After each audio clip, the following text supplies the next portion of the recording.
ஹல்லேலூயா, ஹல்லேலூயா, ஹல்லேலூயா. ஆண்டவராகிய இயேசு கிறிஸ்துவின் நாமத்தினாலே உங்கள் அனைவருக்கும் என்னுடைய புது வருட வாழ்த்துக்களை தெரிவித்துக் கொள்கிறேன். இந்த புதிய வருஷத்திலே முதல் மணி வேளையிலே ஆண்டவருடைய சமூகத்திலிருந்து அதை துவங்குவது எவ்வளவு பெரிய பாக்கியம். ஹல்லேலூயா, எவ்வளவு பெரிய பாக்கியம். எத்தனையோ பேருக்கு கொடுக்கப்படாத ஒரு பாக்கியம், ஸ்லாக்கியம். அடியானாகி எனக்கும் ஆண்டவர் அதை தந்ததற்காய் நான் ஆண்டவரை ஸ்தோத்திரிக்கிறேன். எனது தாயார், எனது அனைத்து சகோதர சகோதரிகளின் வாழ்த்துதலையும் உங்களுக்கு நான் தெரிவித்துக் கொள்கிறேன். கர்த்தர் நல்லவர். பெருந்திரளாய் கூடி வந்திருக்கிற உங்களை நினைத்து நான் ஆண்டவரை ஸ்தோத்திரிக்கிறேன். இந்த ஊழியத்தின் அற்பமான ஆரம்பத்தை நான் எண்ணி பார்க்கிறேன். ஒரு சிலராய் 2-3 பேராய் தொடங்கின இந்த ஊழியத்தை கர்த்தருடைய கண்கள் கண்டது. அவருடைய கைகளை அவர் திறந்தார். அவர் சம்பூரணர். இவ்வளவு பெரிய திரளாய் ஆண்டவர் இந்த ஊழியத்தை ஆசீர்வதித்ததை நினைத்து உள்ளத்தின் ஆழத்திலிருந்து நான் அவருக்கு நன்றி செலுத்துவோம். ஹல்லேலூயா. ஆண்டவரே, நீரே இதை செய்தீர் என்று ஆண்டவரே சபை நடுவிலே உம்மை துதித்து ஆண்டவரே உம்மை நாங்கள் ஸ்தோத்தரிக்கிறோம். ஆண்டவரே, எல்லா துதியும் எல்லா புகழும் எல்லாம் உமக்கே உரித்தாக. ஆண்டவரே, நல்ல ஒரு அழகான தீமை ஆண்டவர் நமக்கு தந்திருக்கிறார். இயர் ஆஃப் சாட்டிஸ்ஃபேக்ஷன், திருப்தியின் ஆண்டு, திருப்தியின் ஆண்டு. ஆண்டவர் இந்த வருஷத்திலே உங்களை ஒவ்வொரு விதத்திலும், ஆவிக்குரிய வாழ்க்கையிலும் இந்த பூமிக்குரிய வாழ்க்கையிலும் திருப்தியினால் நிறைத்து உங்களை ஆசீர்வதிப்பாராக. கர்த்தர் நல்லவர். இந்த ஒரு வாழ்த்து செய்தியை ஆண்டவர் எனக்கு கொடுக்க ஷேர் பண்ண தந்த நல்ல பாக்கியத்திற்காக ஆண்டவரை ஸ்தோத்தரிக்கிறேன். அதுக்கு அடையாளமாக ஆதாரமாக ஒரு வசனத்தை எடுத்து வாசிக்கலாமா? எரேமியா 31:14 2வது பகுதி. எரேமியா 31:14. என் ஜனங்கள் நான் அளிக்கும் நன்மையினால் திருப்தியாவார்கள் என்று கர்த்தர் சொல்லுகிறார். என் ஜனங்கள் நான் அளிக்கும் நன்மையினால் திருப்தி ஆவார்கள் என்று கர்த்தர் சொல்லுகிறார். ஹல்லேலூயா, ஹல்லேலூயா. ஆண்டவர் சொல்லுகிற அந்த வார்த்தையை கவனிங்கள். என் ஜனங்கள், my people shall be satisfied with my goodness, says the Lord. ஒன்று, நாம் எல்லாம் ஆண்டவருடைய பிள்ளை. எத்தனை பேர் ஆண்டவருடைய பிள்ளைகள்? ஆண்டவரை கரத்தை நீட்டி ஆண்டவரை ஸ்தோத்தரிக்கலாமா? என் ஜனங்கள், என் ஜனங்கள் நான் அளிக்கும் நன்மையினால் திருப்தி ஆவார்கள். இதை ஆண்டவர் யாருக்கு சொன்னார் தெரியுமா? 31வது அதிகாரத்தில் இஸ்ரவேல் ஜனங்களுக்கு சொன்னார். இஸ்ரவேல் ஜனங்களுக்கு சொல்லும் பொழுது அவங்க என்ன நிலைமையில் இருந்தாங்க தெரியுமா?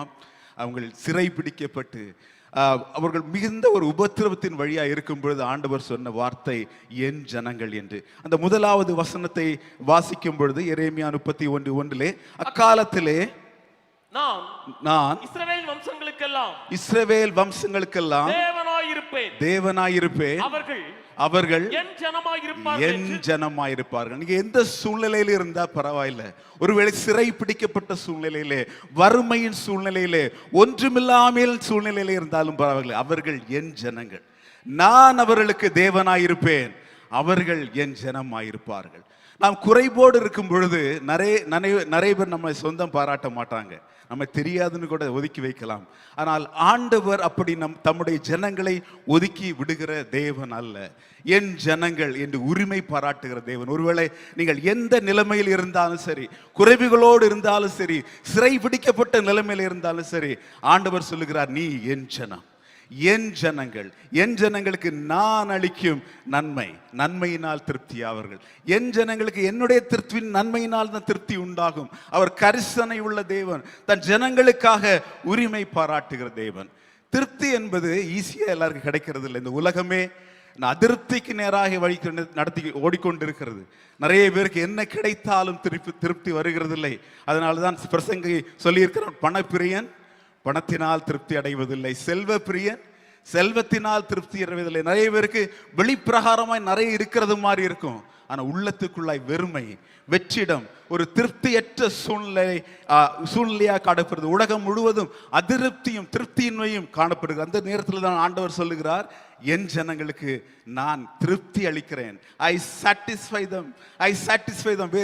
2 ஆங்கில வார்த்தைகள் இருக்கிற திருப்திக்கு. ஒன்று சாட்டிஸ்ஃபேக்ஷன், இன்னொன்று கண்டென்ட்மென்ட். தமிழத்திலே மனரம்யம் என்று சில இடத்துல போட்டிருக்கும். திருப்தி, கண்டன்மென்ட் என்பது எந்த சூழ்நிலை என்ன இருந்தாலும் மனரம்யமாய் சந்தோஷமாய் இருப்பது. அதுவும் ஆண்டவர் கொடுக்கிற ஒரு ஆசீர்வாதம். அன்னைக்கு நான் இன்றைக்கு விசேஷமாய் சொல்ல போவது, ஆண்டவர் தருகிற பரிபூரணத்தினாலே வருகிற ஒரு ஆசீர்வாதம், சாட்டிஸ்ஃபேக்ஷன். ஆண்டவர் பரிபூர்ணமாய் நம்மை ஆசீர்வதிக்கிற தேவன். உங்களுடைய சூழ்நிலையை பார்த்தல்ல, நீங்கள் எப்படி இருந்தாலும் ஆண்டவர் உங்களை திருப்தி ஆக்குகிற தேவன். ஆண்டவராகிய இயேசு கிறிஸ்து இந்த உலகத்திலே வரும்பொழுது அவர் நன்மை செய்கிறவராய் சுற்றி திரிந்தார் என்று வேதம் சொல்லுகிறது. போகிற இடத்துல எல்லாம் அவர் நன்மை செய்கிறவர். Is a God who gives goodness to the people, satisfy the people. அப்படி அவர் ஆண்டவர் நன்மை செய்கிறவராய் சுற்றி திரிந்த பொழுது ஆண்டவர் தம்முடைய பிள்ளைகளுக்கு, தம்மை நாடி வந்த பிள்ளைகளுக்கு அவர் செய்த 3 காரியங்களை இன்று வேகமாய் ஷேர் பண்ணி நான் அமர விரும்புகிறேன். எல்லாரும் யோவான் 6வது அதிகாரத்தை எடுத்துக்கொள்ளலாமா? இந்த 3 காரியங்களும் அந்த அதிகாரத்தில் தான் வருகிறது. யோவான் 6வது அதிகாரத்தை எடுத்துக்கொள்ளலாமா? இயேசு கலிலேயா கடலிலே அக்கறைக்கு போனார். அப்பொழுது பெருந்திரளாய் ஜனங்கள் அவரிடத்திலே வந்தார்கள். இயேசு அற்புதத்தை செய்கிறவர் என்று கேள்விப்பட்டார்கள். இயேசு தமக்கு ஏதாவது தருவார் என்று அவங்களுக்கு தெரியும். அவர் பேசுவதை கேட்க, அவரிடத்திலிருந்து சொஸ்தத்தை பெற்றுக்கொள்ள அவரிடத்திலே ஓடி வந்தார்கள். யோவான் 6:5 சொல்லப்பட்டிருக்கிறது. அப்படி வந்த ஜனங்களை பார்த்து இயேசு தம்முடைய கண்களை ஏறெடுத்து திரளான ஜனங்கள் தம்மிடத்தில் வருகிறதை கண்டு பிலிப்புவை நோக்கி, இவர்கள் சாப்பிடத்தக்கதாக அப்பங்களை எங்கே கொள்ளலாம் என்றார்கள். ஒன்று நான் உங்களுக்கு சொல்ல விரும்புகிற காரியம், திரளான ஜனங்கள் இருக்கிறாங்க, சீஷர்களும் இருக்கிறாங்க. ஆனா எல்லாரும் கூட்டத்தை பார்க்கும் பொழுது இயேசு அவர்களை கண்டு என்று போட்டிருக்கிறது. கண்டு என்பது சும்மா அப்படி பார்க்கறது இல்ல, அவர்கள் உள்ளந்திரியங்களை காண்கிற தேவன். நீங்க ஒருவேளை திரள் கூட்டத்தில் இருந்தாலும் ஆண்டவர் உங்கள் உள்ளந்திரியங்களை அறிந்திருக்கிற தேவன். அவர் கண்டு என்ன தேவை என்பதை அறிகிற தேவன். அந்த ஜனங்கள் யாருமே ஆண்டவரிடத்தில், ஆண்டவரே எங்களுக்கு அப்பம் வேண்டும்னு கேட்கல. நோபடி ஆஸ்ட்ரீம். ஆனால் அவரை பின்பற்றி வந்த பிள்ளைகளை காண்கிற தேவன், உள்ளந்திரியங்களை அறிகிற தேவன். அப்பா என்று கூப்பிடுகிறவருடைய ஒவ்வொரு காரியங்களையும், அந்தரங்கங்களையும், தேவைகளையும் அறிகிற தேவன். ஆனா மற்ற லீடர்ஸுக்கெல்லாம் அவங்களுக்கு என்ன ஒண்ணுமே தெரியாது. அவர்கள் அவங்கள்ட்ட கேட்கும்போது என்ன சொன்னாங்க தெரியுமா? பிலிப்பு என்ன சொன்னார் தெரியுமா? இங்கே ஒரு பையன் இருக்கிறான், அவன் கையில் 5 வார்கோதுமை அப்பங்களும் 2 மீன்களும் உண்டு, ஆனால் இவைகள் இத்தனை ஜனங்களுக்கு எம்மாத்திரம். முந்தின வருஷத்துல போட்டிருக்கிற இவைகள் போதாதே, இவைகள் போதாதே. It's not enough, it's not enough. அந்த சூழ்நிலையில நீங்க வந்திருக்கிறீங்களா? ஆண்டவரே எனக்கிட்ட இவ்வளவுதான் இருக்கு, இவைகள் போதாது, மனுஷிக்கு பிரகாரமாய் இவைகள் போதாதே. 6வது வசனத்திலே இப்படி போட்டிருக்கிறது, தாம் செய்ய போகிறதை அறிந்திருந்தும் அவனை சோதிக்கும்படி இப்படி கேட்டார். நான் இப்படி சொல்லுகிறேன், அவர் தம்மை நோக்கி பார்த்து வருகிற பிள்ளைகளை காண்கிற தெய்வம் மட்டுமல்ல, அவர்களுடைய வாழ்க்கையில் என்ன தேவை என்பதை அறிந்திருக்கிற தேவன். அது மட்டுமல்ல, அதற்கு அவர் என்ன செய்ய போகிறார் என்பது அவருக்கு தெரியும். அவர் என்ன செய்ய போகிறார் என்பது அவருக்கு தெரியும். நம்ம ஒன்று அட்வைஸ் சொல்ல வேண்டிய தேவையில்லை. உங்களுடைய குறைகளை அறிந்திருக்கிற தேவன், உங்கள் சூழ்நிலைகளை அறிந்திருக்கிற தேவன், அதற்கு அவர் என்ன செய்ய போகிறார் என்பது அவருக்கு தெரியும். ஹல்லேலூயா, ஹல்லேலூயா. ஆண்டவரே, ஒருவேளை குறைகளோடு, இப்படிப்பட்ட சூழ்நிலைகளோடு ஆண்டவர்கள் வந்திருக்கலாம். ஒருவேளை நீங்க ஜெபம் கூட பண்ணியிருக்க மாட்டீங்க. ஆனா உங்கள் தேவைகளை பரமபிதா அறிந்திருக்கிறார். அந்த இயேசு உடனே சொன்னார், அவங்களை உட்கார வைங்க. இது எல்லாருக்கும் தெரிந்த சண்டே ஸ்கூல் ஸ்டோரி. உட்கார வைத்து இங்க பந்திக்கு ஏறக்குறைய 5000 புருஷர்கள் மட்டும் இருந்தார்கள் என்று போட்டிருக்கு. இயேசு அந்த அப்பத்தையும் மீனையும் எடுத்து ஆசீர்வதித்து அவர்களுக்கு பிட்டு கொடுத்தார். வசனம் 11 சொல்லுகிறது, அவர் எடுத்து அவர்களுக்கு வேண்டிய மட்டும் கொடுத்தார். வேண்டிய மட்டும். எல்லாரும் சொல்லாமா? வேண்டிய மட்டும். நான் இப்படி எழுதி வைத்திருக்கிறேன், அவர் நமக்கு வேண்டியதை தருவார், வேண்டிய மட்டும் தருவார். ஹல்லேலூயா. நமக்கு என்ன வேண்டியது, வாட் we need என்பதை ஆண்டவர் அறிந்திருக்கிறார். வேண்டிய மட்டும். கொஞ்சம் இல்ல. ஒருவேளை உங்களுக்கு 1 லட்சம் ரூபாய் தேவைன்னா 10,000 ரூபாய் ஒருத்தட்ட கேட்டா 10,000 வச்சுக்கோன்னு சொல்லுவாங்க. கொஞ்சம் இல்ல, வேண்டியதை தருவார், வேண்டிய மட்டும் தருவார். ஹல்லேலூயா. தம்முடைய பிள்ளைகளை அறிந்திருக்கிற தேவன், தம்முடைய பிள்ளைகளின் உள்ளந்தரியங்களை அறிந்திருக்கிற தேவன்.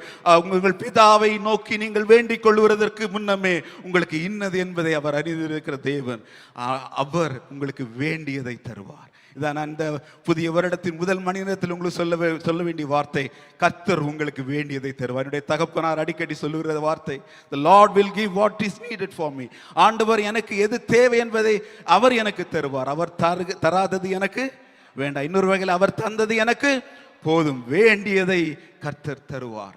மற்ற 4 இந்த ஒரு அதிசயம் மட்டும், இயேசுவின் இந்த ஒரு அதிசயம் மட்டும் 4 சுவிசேஷங்கள் எழுதியிருக்கு. வேற எந்த அதிசயமும் 4 சுவிசேஷங்களையும் வராது. இந்த ஒரு அதிசயம் மட்டும் 4 சுவிசேஷங்கள் எழுதியிருக்கு. இந்த 4 சுவிசேஷங்களும் ஒரே மாதிரி வரக்கூடிய ஒரு வசனம் என்ன தெரியுமா? அவர்கள் எல்லாரும் சாப்பிட்டு திருப்தி அடைந்தார்கள். ஹல்லேலூயா! எல்லாரும் சாப்பிட்டு திருப்தி. அவர் வேண்டியதை தரும் பொழுது நமக்கு என்ன உண்டாகிறது? திருப்தி, திருப்தி, திருப்தி.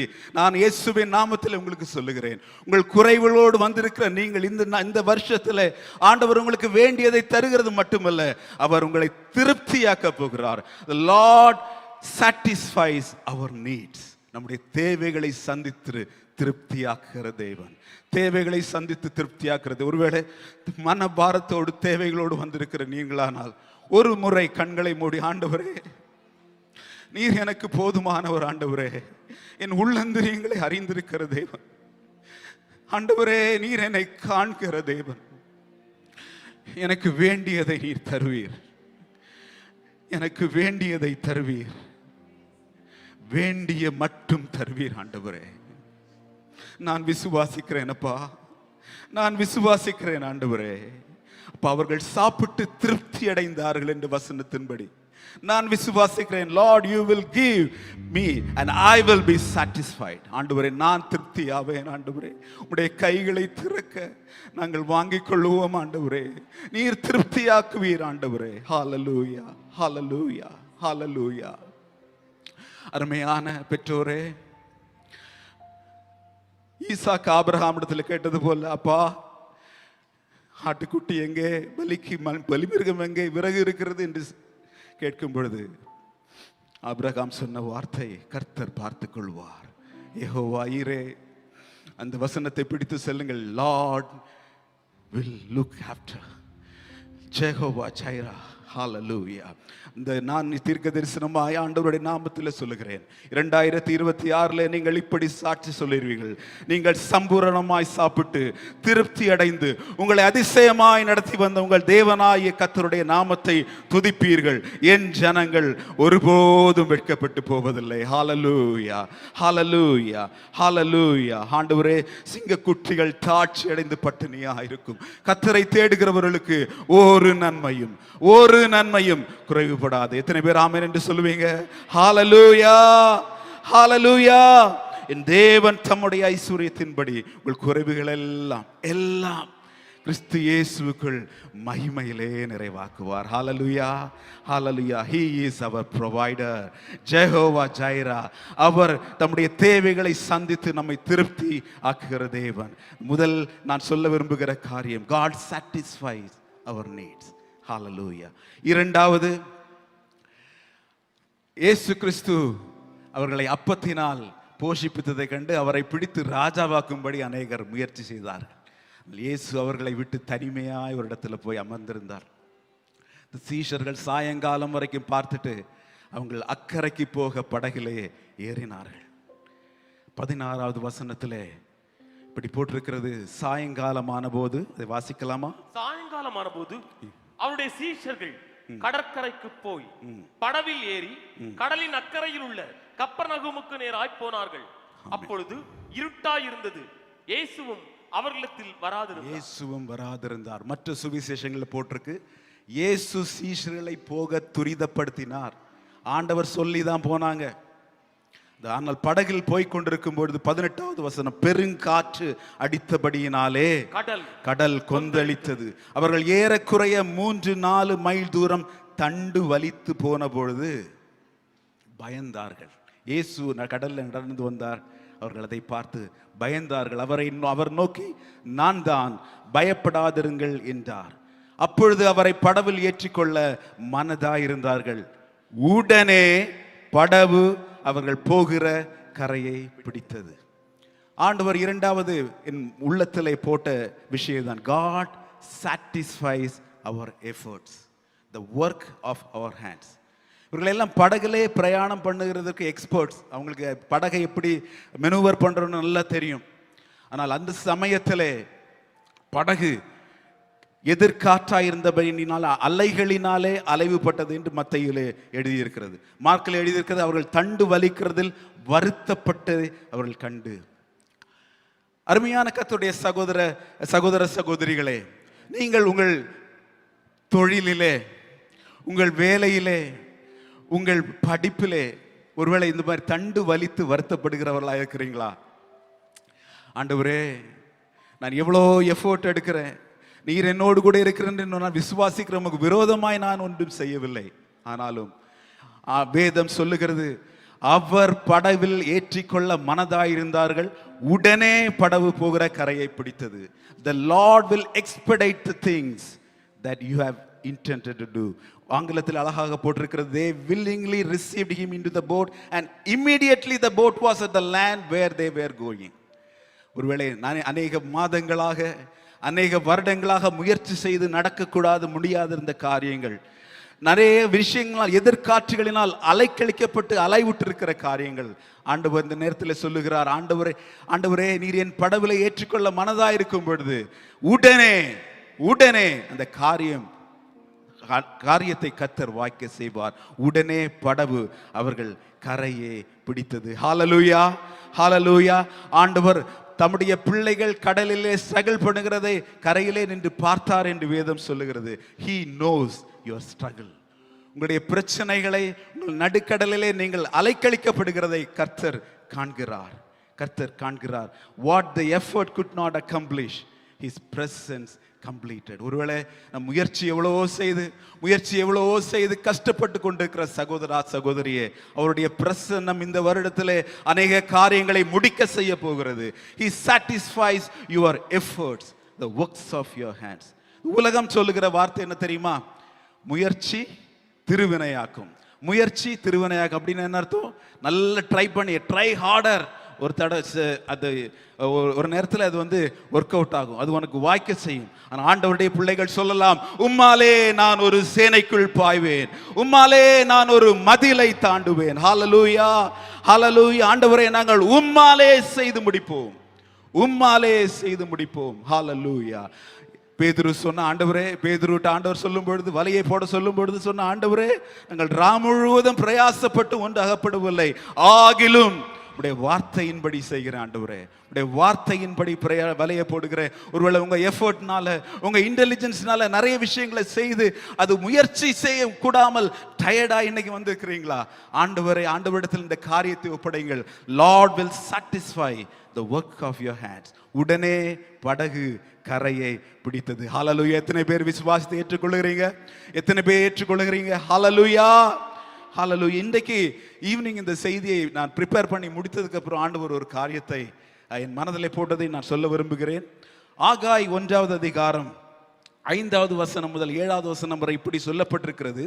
சேனைகளின் கர்த்தர் சொல்லுகிறார், உங்கள் வழிகளை சிந்தித்து பாருங்கள். நீங்கள் திரளாய் விதைத்தும் கொஞ்சமாய் அறுத்து கொண்டு வருகிறீர்கள். நீங்கள் புசித்தும் திருப்தியாகவில்லை, குடித்தும் பரிபூரணம் அடையவில்லை. கூலியை சம்பாதிக்கிறவன் பொத்தலான பையிலே போடுகிறான், அதை சம்பாதிக்கிறான். உங்கள் வழிகளை சிந்தித்து பாருங்கள் என்று சேனைகளின் கர்த்தர் சொல்லுகிறார். ஆசீர்வாதத்தையும் சொல்லும் பொழுது இதையும் ஆண்டவர் எனக்கு நினைப்பூட்டினார். ஆகாய் தீர்க்கதரிசி சொன்ன காரணம் என்ன தெரியுமா? ஆண்டவருடைய ஆலயத்தின் காரியங்களிலே, ஆண்டவருக்கு அடுத்த காரியங்களிலே நீங்கள் ப்ரையாரிட்டைஸ் பண்ணாமல், முதலிடம் பண்ணாமல், உங்களுக்கு அடுத்த காரியங்களை மட்டும் செய்து கொண்டிருக்கிறீங்க. அதனால தான் நீங்கள் திரளாய் விதித்தும் கொஞ்சமாய் அறுத்து கொண்டு வருகிறீர்கள் என்று அவன் ஒரு எச்சரிக்கை விடுக்கிறான். அந்த 14வது கடைசி வசனத்திலே இப்படி வசனம் சொல்லுகிறது, பின்பு கர்த்தர் ஜனத்தின் மீதியான எல்லாருடைய ஆவியையும் எழுப்பினார். அவர்கள் வந்து தங்கள் தேவனாகிய கர்த்தரின் ஆலயத்திலே வேலை செய்தார்கள். ஆண்டவர் எப்போது திருப்தியாக்குவார் தெரியுமா? எப்பொழுது நாம் முதலாவது ஆண்டவருடைய காரியத்திலே, ஆண்டவருடைய ஆலயத்தின் காரியங்களிலே நாம் முதலிடம் கொடுக்கும் பொழுது நம்முடைய கையின் பிரயாசங்களை ஆண்டவர் திருப்தியாக்குவார். ஹல்லேலூயா. இந்த வருஷத்திலே நம்முடைய ஆலயத்தின் காரியங்களை ஆண்டவர் எக்ஸ்பெடைட் பண்ண போகிறார். எத்தனை பேர் விசுவாசிக்கிறீங்க? பின்பு மீதியான எல்லாருடைய ஆவியையும் ஆண்டவர் எழுப்புவார். எல்லாரும் சேர்ந்து தேவனாகிய கர்த்தருடைய ஆலயத்திலே நாம் வேலை செய்ய போகிறோம். ஆண்டவர் பெரிதான காரியங்களை நம்முடைய ஆலயத்தில் இந்த வருஷம் ஆண்டவர் செய்து முடிப்பார். உடனே. இதுவரை ஒருவேளை நிறைய மாதங்கள் ஆயிருக்கலாம், இப்பொழுது உடனே ஆண்டவர் செய்து முடிப்பார். ஹalleluya. எத்தனை பேர் விசுவாசிக்கிறீங்க? தேவன் நல்லவர், அவர் சம்பூரணத்தின் தேவன், அவர் தம்முடைய கைகளின் கிரியைகளை ஆசீர்வதித்து திருப்தியாக்குற தேவன். ஆண்டவரே, எல்லாரும் சொல்ல, ஆண்டவரே எங்களுடைய ஆலயத்தின் காரியங்கள், எங்கள் கரத்தின் கிரியைகளை நீங்கள் ஆசீர்வதிங்கப்பா. எங்களுடைய காரியங்களை நாங்கள் உள்ளத்தில் ஒப்பெடுக்கிறோம் ஆண்டவரே. அப்பா நீர் ஆசீர்வதிங்க லார்ட். ஆண்டவரே நீர் எங்களுடைய எல்லாருடைய ஆவியையும் ஆண்டவரே அப்பா ரிவைவ் பண்ணும்படியாய் ஜெபிக்கிறோம் ஆண்டவரே. உடனே உடனே காரியம் வாய்க்க செய்தருளும் ஆண்டவரே. ஹalleluya. மூன்றாவது, அதே யோவான் 6வது அதிகாரத்திலே, God satisfies our souls. நம்முடைய ஆத்துமாவை திருப்தியாக்குகிற தேவன். அவர் அக்கறைக்கு போனதுக்கு அப்புறமும் இந்த ஜனங்கள் எல்லாம் அவரை துரத்திட்டு வந்தாங்க. எதுக்கு தெரியுமா? இயேசுவே சொன்னார், நீங்க எதுக்கு வாரீங்கன்னு எனக்கு தெரியும். உங்களுக்கு நீங்க அற்புதத்தை பார்த்ததுனால அல்ல, நீங்கள் சாப்பிட்டதுனால நீங்க வாரீங்க. உங்களுக்கு தேவை என்ன? அப்பம். உங்களுக்கு தேவை என்ன? அப்பம். அவர் அப்பத்தை தேடி வந்தவர்களுக்கு அப்பத்தை கொடுப்பார். ஆனால் ஆண்டவருடைய விருப்பம், அவர் நம்முடைய ஆத்துமாவின் தாகத்தை தீர்க்க விரும்புகிறார். ஹalleluya, ஹalleluya. அவர் ஜனங்களை பார்த்து சொன்னார், வானத்திலிருந்து இறங்கி 33வது வசனத்திலிருந்து வாசிக்கிறேன், உலகத்திற்கு ஜீவனை கொடுக்கிற அப்பமே தேவன் அருளிய அப்பம். அப்பொழுது அந்த ஜனங்கள் அவரை நோக்கி, ஆண்டவரே இந்த அப்பத்தை எப்பொழுதும் எங்களுக்கு தர வேண்டும் என்றார்கள். இயேசு அவர்களை நோக்கி, ஜீவ அப்பம் நானே, என்னிடத்தில் வருகிறவன் ஒரு காலம் பசியடையான், என்னிடத்தில் விசுவாசமாயிருக்கிறவன் ஒரு காலம் தாகமடையான். இந்த வருஷத்துல ஆண்டவர் தருகிற நன்மையினால் மட்டும் திருப்தி இல்லை. ஆண்டவரே உம்மாலே நாங்கள் திருப்தி ஆகிறோம். ஆண்டவரே Jesus, you are my satisfaction. இது ஆவிக்குரிய வாழ்க்கையிலே அடுத்த நிலை. இந்த ஒருவேளை இதுவரைக்கும் ஆண்டவரிடத்தில் தேவைகளுக்காய் மட்டும் பின்பற்றி வந்திருக்கிற கூட்டமாய் நீங்கள் இருக்கிறீர்களானால், இயேசுவின் நாமத்தில் சொல்லுகிறேன், உங்கள் தேவைகளை ஆண்டவர் சந்திப்பார். ஆனால் அதை விட ஆண்டவருக்கு என்ன பிரியம் தெரியுமா? உங்களுடைய ஆத்துமாவை திருப்தியாக்குகிற தேவன். I am the bread of life. He who comes to me shall never hunger. ஒருவேளை உலக பிரகாரமான தேவைகள் ஒரு முறை சந்திக்கப்பட்டால் திருப்பியும் வரும். ஒரு நோய் ஒரு தடவை சுகமாச்சுன்னா திருப்பியும் நோய் வரும். ஆனால் ஆண்டவரே நீர் எனக்கு போதுமானவர், நீர் எனக்கு போதுமானவர். You are my satisfaction. எத்தனை பேர் இதை ஆண்டவரிடத்தில் இது கேட்க போறீங்க இந்த வருஷத்துல? ஆண்டவரே உம்மாலே நான் திருப்தி ஆவேன், ஆண்டவரே உம்மாலே நான் திருப்தி ஆவேன், ஆண்டவரே. அந்த கூட்டம் அப்பத்திற்காக போனார்கள், ஆனால் உண்மையான சாட்டிஸ்ஃபேக்ஷன், திருப்தி ஆண்டவரை எதை தருகிறார் என்பதல்ல, அவரிடத்தில் இருக்கிறது, அவரிடத்தில் இருக்கிறது. சங்கீதம் 107:8 சொல்லுகிறது, தவனமுள்ள ஆத்துமாவை கர்த்தர் திருப்தியாக்கி பசியுள்ள ஆத்துமாவை நன்மையினால் நிரப்புகிறவர். ஆண்டவரே எங்களை ஒவ்வொருடைய ஆத்துமா, ஒருவேளை ஆண்டவர் மெட்டீரியலிஸ்டிக்கா நம்மளை ஆசீர்வதித்தாலும் நம்ம ஆத்துமா வறுமையாய் அதிருப்தியா இருக்கக்கூடாது, திருப்தியின்மையா இருக்கிற இந்த வருஷத்துல ஆண்டவரே என்னுடைய ஆத்துமா வாழ்கணும். ஆண்டவரே நின் ஆத்துமா வாழ்வது போல நான் எல்லாவற்றிலும் வாழ்ந்து சுகமா இருக்கணும் என்று ஆண்டவரிடத்தில் நம்ம கேட்கலாமா? ஆண்டவர் Jesus satisfies our soul in 3 ways. 3 காரியத்தை நான் சொல்லி முடிக்கிறேன். சங்கீதம் 16:11 சொல்லுகிறது, in your presence there is fullness of joy. ஆண்டவரே, ஆண்டவர் அவருடைய பிரசன்னத்தினால் நம்மை திருப்திப்படுத்துகிற தேவன். பிரசன்னத்தினால் பேதுரு ஆண்டவரிடத்துல கேட்டிருக்கிறான் நிறைய தடவை, ஆண்டவரே எல்லாவற்றையும் விட்டு உம்மை பின்பற்றினோமே, என்ன கிடைக்கும் ஆண்டவரே? ஆனா மறுரூப மலையில் இருக்கும் பொழுது அவன் சொன்னான், மறுரூபமான இயேசுவின் சாயலை தரிசித்தவன் சொன்னான், இங்கே இருப்பது நல்லது ஆண்டவரே. அவனை மறந்து சொன்ன, ஆண்டவரே இங்கே உம்முடைய பிரசன்னத்தில் இருப்பது நல்லது, உம்முடைய சமூகத்தில் பரிபூர்ண ஆனந்தமும் உடைய வலது பார்சத்தில் நித்திய பெரியனும் உண்டு. இந்த வருஷத்துல ஆண்டவருடைய பிரசன்னத்தை ருசித்து திருப்தியாக போகிறோம். ஹalleluya. We are going to be satisfied with his presence. அதனால தான் பிரசன்னத்தின் அருமை உணர்ந்த மோசே சொன்ன, ஆண்டவரே உடைய பிரசன்னம் எங்களுக்கு முன்பாக போகலைன்னா எங்களை அனுப்ப வேண்டாம் ஆண்டவரே, உடைய நன்மை மட்டும் எங்களுக்கு வேண்டாம், கானானை நீர் இல்லாம நாங்க சுதந்திரிக்க வேண்டாம் ஆண்டவரே.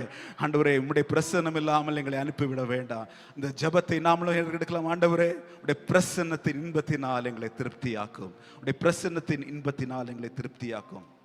இரண்டாவது, அவருடைய வார்த்தையினால் நம்மை திருப்தியாக்குற தேவன். இயேசு சொன்னார், நானே நல்ல அப்பம், நானே அப்பம். இயேசுவே வார்த்தையானவர். வார்த்தை ஆதியிலே இருந்த வார்த்தை அவர் மனுஷகுமாரனாய் இறங்கி வந்தார். அதே யோவான் 6:63 இயேசு என்ன சொன்னார் தெரியுமா? நான் உங்களுக்கு சொல்லுகிற வசனங்கள் ஆவியாயும் ஜீவனாயும் இருக்கிறது. நான் உங்களுக்கு சொல்லுகிற வசனங்கள். ஆண்டவரே, இந்த வருஷத்திலே உம்முடைய வார்த்தையினாலே நாங்கள் திருப்தியாக போகிறோம். ஆண்டவரே, Lord, we are going to be satisfied with your word. உம்முடைய வசனம் எனக்கு ஆவியாய் இருக்கிறது, ஜீவனாய் இருக்கிறது. ஹalleluya. அதனால தான் எல்லாரும் போக மனதாய் இருக்கிறீர்களா என்று இயேசு கேட்ட பொழுது சீமோன் பேதுரு சொன்ன, ஆண்டவரே, யார் இடத்துல போவோம்? நித்திய ஜீவ வசனங்கள் உம்மிடத்தில் இருக்கிறது. ஆண்டவரே, நீங்க எங்களுக்கு பிரெட் தராட்டாலும் ஒன்றும் இல்லை, நன்மை தராட்டாலும் ஒன்றும் இல்லை, ஆனால் நித்திய ஜீவ வசனங்கள் உம்மிடத்தில் இருக்கிறது. அதை தேடி வந்திருக்கிறோம் ஆண்டவரே. இப்போ உம்முடைய பிரசன்னம், உம்முடைய வார்த்தை, அதனாலே நாங்கள் திருப்தியாவோம். மூன்றாவதாக யோவான் அடுத்த அதிகாரம் 7வது அதிகாரம் 37 ஆண்டவர் சொன்னார், பண்டிகையின் கடைசி நாளாகிய பிரதான நாளிலே இயேசு நின்று சத்தமிட்டு, ஒருவன் தாகமாயிருந்தால் என்னிடத்தில் வந்து பானம் பண்ண கடவன். தம்மை வேத வாக்கியம் சொல்லுகிறபடி என்னிடத்தில் விசுவாசமாய் இருக்கிறவனவனோ அவன் உள்ளத்திலிருந்து ஜீவ தண்ணீர் உள்ள நதிகள் ஓடும் என்றால், தம்மை விசுவாசிக்கிறவர்கள் அடைய போகிற ஆவியை குறித்து இப்படி சொன்னார். அவர் நம்மை அபிஷேகித்து திருப்தியாக்குகிற தேவன், நம்மை அபிஷேகித்து திருப்தியாக்குகிற தேவன். ஆண்டவர், இந்த வருஷத்திலே உங்களுக்கு ஆண்டவர் தாகத்தை தருவாராக. தாகமுள்ளவன் மேல் தண்ணீரையும் வறண்ட நிலத்தின் மேல் ஆறுகளையும் ஊற்றுவேன். உன் சந்ததி மேல் என் ஆவியையும் உன் சந்தானத்தின் மேல் என் ஆசீர்வாதத்தையும் ஊட்டுவேன். His spirit satisfies us deeply. ஆண்டவரே இயேசுவே, நீரே எங்கள் சாட்டிஸ்ஃபேக்ஷன், எங்கள் திருப்தி. உம்முடைய வார்த்தை, உம்முடைய பிரசன்னம், உம்முடைய ஆவி, உம்முடைய அபிஷேகம், இதன் மூலம் நாம திருப்தியாக போறோம். ஹalleluya. எத்தனை பேர் இந்த வருஷத்துல இதை நாட போறீங்க? எத்தனை பேர் நாட போறீங்க? ஆண்டவரே, நீர் என் திருப்தி. ஹalleluya, ஹalleluya. கர்த்தர் நல்லவர். கர்த்தர் எவ்வளவு நல்லவர். அவர் நம்மை திருப்தியாக்குகிற தேவன். என் ஜனங்கள் நான் அளிக்கும் நன்மையினால் திருப்தியாவார்கள். நான் அளிக்கும் நன்மை என்ன? I will bless and satisfy your needs. உன்னுடைய தேவைகளை சந்தித்து உன்னை திருப்தியாக்குவேன். I will satisfy your efforts, the work of your hands. உன்னுடைய பிரயாசங்களை ஆசீர்வதித்து நான் உன்னை திருப்தியாக்குவேன். I will satisfy your souls. உன்னுடைய ஆத்துமாவை நான் திருப்தியாக்குவேன். இந்த 3 ஆசீர்வாதங்களையும் கர்த்தர் உங்களுடைய வாழ்க்கையிலே இந்த வருஷத்திலே அபரிவிதமாய் தருவாராக என்று இயேசுவின் நாமத்திலே நான் வாழ்த்தி இந்த வாழ்த்து செய்தியை முடித்துக் கொள்ளுகிறேன். கர்த்தர் தாமே உங்களை ஆசீர்வதிப்பாராக. ஹalleluya.